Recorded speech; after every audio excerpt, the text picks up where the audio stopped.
પ્રકરણ 2 પરમાણુનું બંધારણ આપણે દાખલા જોઈશું આજે આના સ્વાધ્યાયના. એમાં પ્રથમ દાખલો, ઇલેક્ટ્રોનની સંખ્યા ગણો કે જેને ભેગા કરવાથી 1 ગ્રામ વજન થાય. તો સૌથી પહેલાં તો આપણને એ ખબર હોવી જોઈએ કે એક ઇલેક્ટ્રોનનું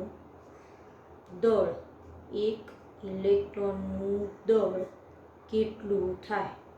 તો એ તો આપણે યાદ જ રાખીશું.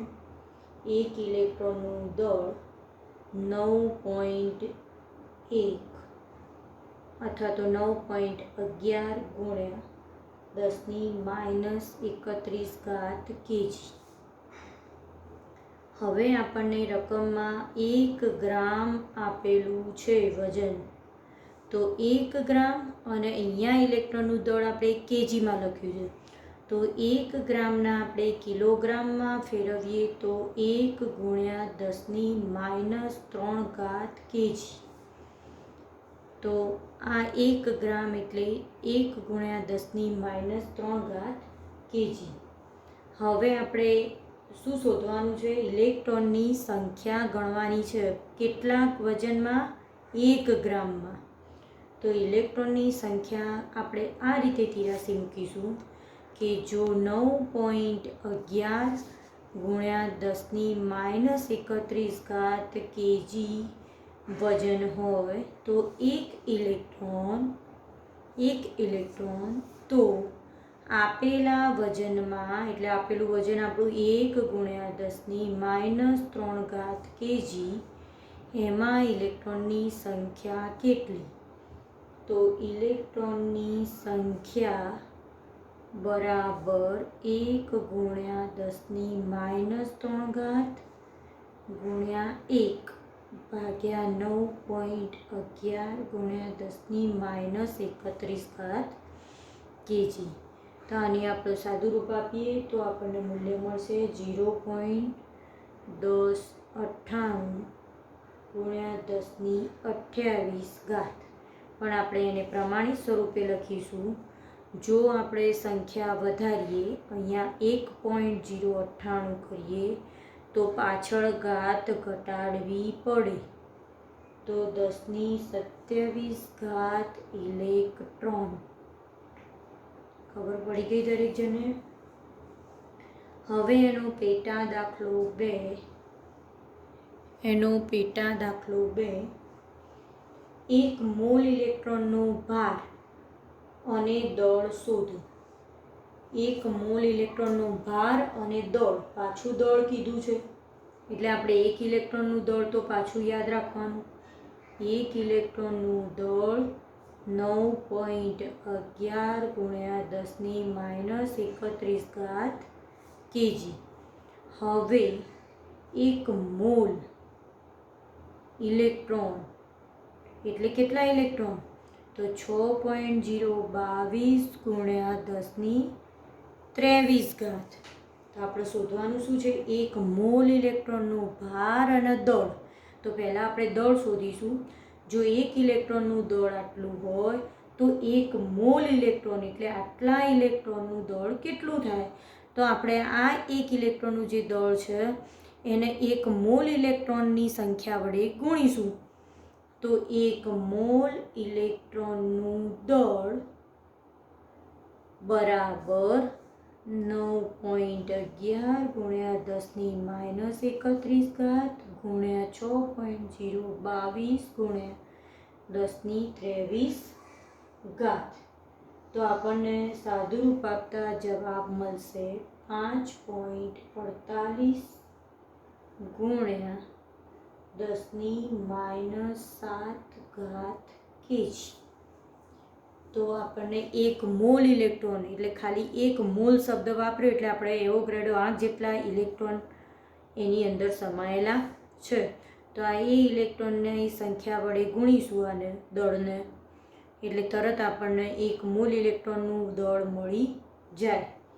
હવે આપણને બીજું શોધવાનું કીધું છે કે 1 મોલ ઇલેક્ટ્રોનનો ભાર કેટલો?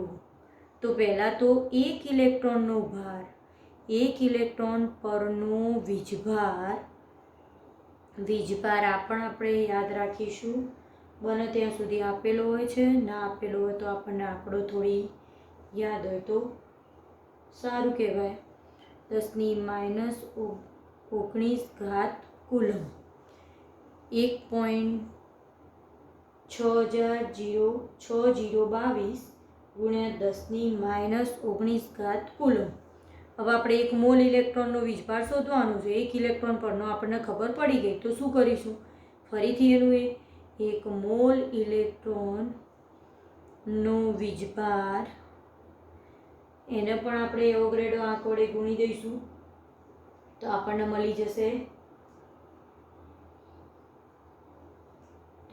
મળી જશે એક મોલ ઇલેક્ટ્રોનનો વીજભાર 1.6022 ગુણ્યા 10⁻19 ગુણ્યા 6.022 ગુણ્યા 10⁻23. તો એનો જવાબ આપણને મળશે 9.65 ગુણ્યા 10⁻4 કુલમ. 10⁻4 કુલમ. તો આપણે પહેલો દાખલો અહીંયા પૂરો કરીએ છીએ. દાખલો 2.2 એનો પહેલો દાખલો આપણે જોઈશું. મિથેનના 1 મોલમાં રહેલા કુલ ઇલેક્ટ્રોનની સંખ્યા ગણો. મિથેનના 1 મોલમાં રહેલા ઇલેક્ટ્રોનની કુલ સંખ્યા ગણો. પહેલાં તો આપણે મિથેનના એક અણુમાં, મિથેનનું અણુ સૂત્ર આપણને ખબર હોવી જોઈએ. મિથેનના એક અણુમાં ઇલેક્ટ્રોનની સંખ્યા શોધવી પડે. તો મિથેનના એક એટલે CH4. તો આપણે શું કરીશું કે સીનો તો એક જ પરમાણુ છે, તો સીમાં સીના ઇલેક્ટ્રોન વત્તા 4 ગુણ્યા હાઇડ્રોજનના ઇલેક્ટ્રોન. તો કાર્બનના ઇલેક્ટ્રોન કેટલા થશે? કાર્બનનો પરમાણુ ક્રમાંક 6. જો તટસ્થ પરમાણુ હોય તો એમાં પ્રોટોનની અને ઇલેક્ટ્રોનની સંખ્યા સરખી થાય. તો કાર્બનમાં રહેલા ઇલેક્ટ્રોન 6 એના પરમાણુ ક્રમાંક જેટલા. એવી જ રીતે હાઇડ્રોજનમાં પણ 1. તો આપણે 6+4 બરાબર થશે 10 ઇલેક્ટ્રોન. તો હવે આપણે વિચારીએ કે મિથેનના એક અણુમાં જો 10 ઇલેક્ટ્રોન હોય, CH4ના એક અણુમાં 10 ઇલેક્ટ્રોન છે. પણ આપણને તો કેટલામાં કીધા છે? મિથેનના એક મોલમાં રહેલા કુલ ઇલેક્ટ્રોનની સંખ્યા શોધો. તો એક મોલ CH4ના અણુ એટલે કેટલા અણુ? તો પાછા એવોગાડ્રો આંક જેટલા 6.022 ગુણ્યા 10⁻23. તો હવે એક મોલ, જો એક CH4ના અણુમાં 10 ઇલેક્ટ્રોન હોય તો એક મોલ CH4ના અણુ એટલે 6.022 ગુણ્યા 10⁻23 આપણે કેટલા વડે ગુણીએ તો આપણે એક મોલ CH4માં રહેલા ઇલેક્ટ્રોન મળી જશે 10 વડે. તો એક અણુમાં 10 ઇલેક્ટ્રોન, તો એવોગાડ્રો આંક જેટલા અણુમાં કેટલા ઇલેક્ટ્રોન? એક CH4ના અણુમાં રહેલ ઇલેક્ટ્રોન બરાબર 10. તેથી 6.022 ગુણ્યા 10⁻23 અણુમાં રહેલ ઇલેક્ટ્રોન કેટલા? તેથી એક મોલ CH4માં રહેલા કુલ ઇલેક્ટ્રોન બરાબર 10 ગુણ્યા 6.022 ગુણ્યા 10 બરાબર 6.022 ગુણ્યા 10 ઇલેક્ટ્રોન. ખબર પડી દરેક જણને? હવે એનો બીજો પેટા દાખલો જોઈએ. બીજો પેટા દાખલો તો કાર્બન 14 સમસ્થાનિક છે કાર્બનનો. કાર્બન 14ના 7 મિલીગ્રામમાં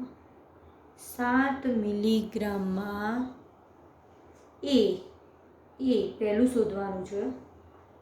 કુલ ન્યુટ્રોનની સંખ્યા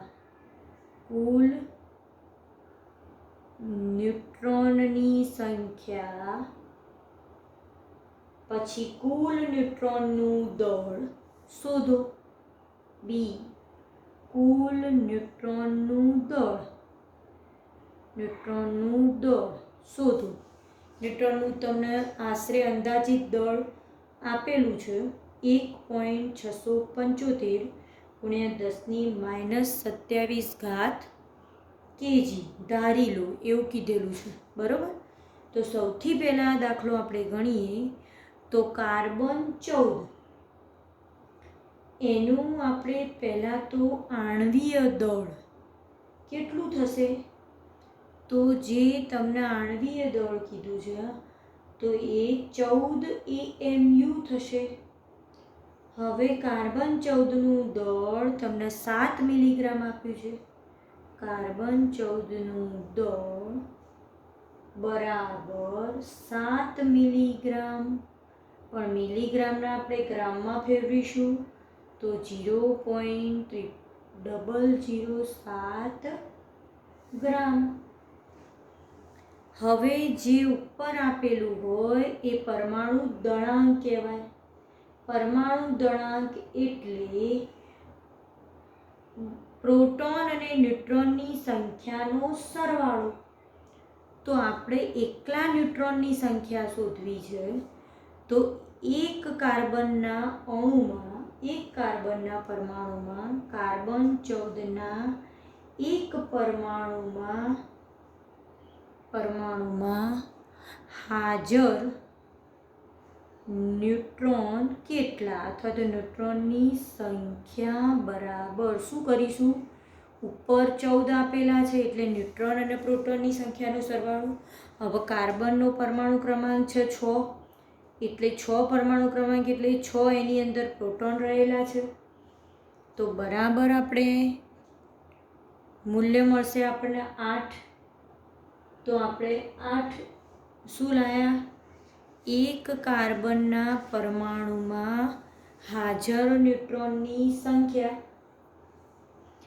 હવે શું કહે છે? હવે આપણને શોધવાનું શું કીધું છે કે કાર્બન 14 7 મિલીગ્રામમાં. તો આપણે સૌથી પહેલાં તો શોધી નાખીશું કાર્બન 14ના મોલ બરાબર કાર્બન 14નું વજન ભાગ્યા કાર્બન 14નું અણુભાર. વજન આપણે આપેલું છે કેટલું આપણે ગ્રામમાં ફેરવ્યું તે ગ્રામમાં ફેરવ્યું આપણે 0.007 ભાગ્યા એનું આપણે લઈશું આણ્વીય દળ 14. જો કાર્બન 12 સમસ્થાનિક હોય તો આપણે 12 લઈએ છીએ. જો 14 આપેલો હોય તો એનું 14 લઈશું આપણે. તો એનું 14 મૂલ્ય લઈએ. આનું આપણે સાદુરૂપ આપીશું તો 0.0005 મોલ આપણને કાર્બન 14ના મળશે. હવે 1 મોલ કાર્બનના અણુ કેટલા? તો 6.022 × 10⁻23. તો 1 મોલ કાર્બન 14માં 6.022 ગુણ્યા 10⁻23 કાર્બનના પરમાણુ. તો આપણી પાસે કેટલા મોલ છે? 0.0005 મોલમાં કાર્બનના પરમાણુ કેટલા? તો આગળ આપણે જોઈશું તો 0.0005 ગુણ્યા 10⁻23 ભાગ્યા 1 બરાબર 0.0011 ગુણ્યા 10⁻23 બરાબર, આપણે એને પ્રમાણિત સ્વરૂપે લખી દઈશું 3.011. કેટલા પોઈન્ટ આગળ આવ્યા? 1, 2 અને 3 પોઈન્ટ આગળ આવ્યા. તમે સંખ્યા વધારી તો પાછળ આંકડો ઘટાડવો પડે. તો 3.011 ગુણ્યા 10⁻20 કાર્બન 14ના પરમાણુ. હવે આપણે કાર્બન 14ના એક પરમાણુમાં હાજર ન્યુટ્રોન શોધ્યા હતા. કેટલા શોધ્યા હતા? 8. એક કાર્બન 14 પરમાણુમાં હાજર ન્યુટ્રોન ની સંખ્યા બરાબર 8. તેથી 3.011 ગુણ્યા 10⁻20 કાર્બન 14 પરમાણુમાં હાજર ન્યુટ્રોન કેટલા? તો એના બરાબર 8 ગુણ્યા 3.011 ગુણ્યા 10⁻20 બરાબર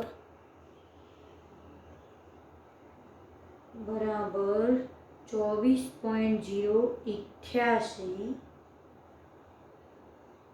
ગુણ્યા 10⁻20 બરાબર, આપણે પ્રમાણિત સ્વરૂપમાં લખીશું. સંખ્યા નાની કરીએ છીએ એટલે પાછળ 10⁻1 વધારવાની. તો 2 પોઈન્ટ જો 4088 કરીશું તો પાછળ 10⁻21. તો ન્યુટ્રોનની સંખ્યા આપણને મળી ગઈ. હવે ડીમાં શું કીધું છે કે આપણે ન્યુટ્રોનની સંખ્યા શોધી દીધી. કુલ ન્યુટ્રોનનું દળ ગણો. કુલ ન્યુટ્રોનનું દળ ગણવાનું કીધું આપણને. તો એક ન્યુટ્રોનનું વજન આપણને આપેલું છે 1.675 ગુણ્યા 10⁻27 કેજી. તેથી આપણી પાસે કેટલા ન્યુટ્રોન છે? તો 2.4088 ગુણ્યા 10⁻21. એક ન્યુટ્રોનનું વજન આટલું. તો આટલા ન્યુટ્રોનનું વજન કેટલું એટલે આપણને એનું દળ પણ મળી જશે. તો આપણે ગુણી દઈશું આને. તો બરાબર 2.4088 ગુણ્યા 10⁻21 ગુણ્યા 1.675 ગુણ્યા 10⁻27. તો આપણને જવાબ મળશે 4.0347 ગુણ્યા 10⁻6 કેજી. તો દાખલામાં ખબર પડી ગઈ.